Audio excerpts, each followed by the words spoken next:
রাজবাড়ী জেলার গলন্দ উপজেলা রয়েছে ছোট্ট কিন্তু সুন্দর একটা জায়গা, গলন্দ গোধূলি পার্ক, যেখানে রয়েছে চারপাশে সবুজ গাছ, খোলা আকাশ আর শান্ত বাতাস, যা মানুষের মনকে হালকা করে দেয়। পরিবার নিয়ে ঘোরাঘুরি কিংবা বন্ধুদের সাথে আড্ডা দেওয়ার জন্য গোধূলি পার্ক সবচেয়ে সুন্দর একটা জায়গা। এই পার্কটা শুধু হাঁটার জায়গা নয়, এটা নিজের সাথে সময় কাটানোর একটা সুযোগ। প্রকৃতির মাঝে নিজেকে খুঁজে পেতে চাইলে গলন্দ গোধূলি পার্ক একটা নীরব ঠিকানা।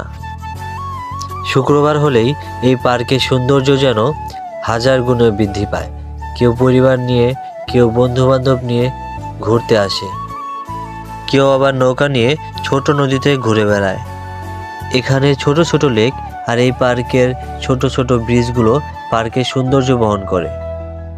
আর বিকেল হলেই মানুষজন পরিবার বন্ধুবান্ধব নিয়ে ঘুরতে আসে, সুন্দর একটা পরিবেশ সৃষ্টি হয়।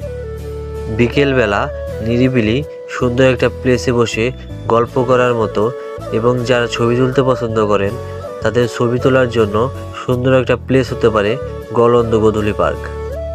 আর সবচেয়ে সুন্দর মুহূর্ত আসে দিনের শেষে, সূর্য যখন ধীরে ধীরে নদীর জল ছুঁয়ে নেমে যায়, আকাশের কমলা আলো আর নদীর প্রতিফলন যেন এক অপূর্ব সৌন্দর্য ভরে ওঠে।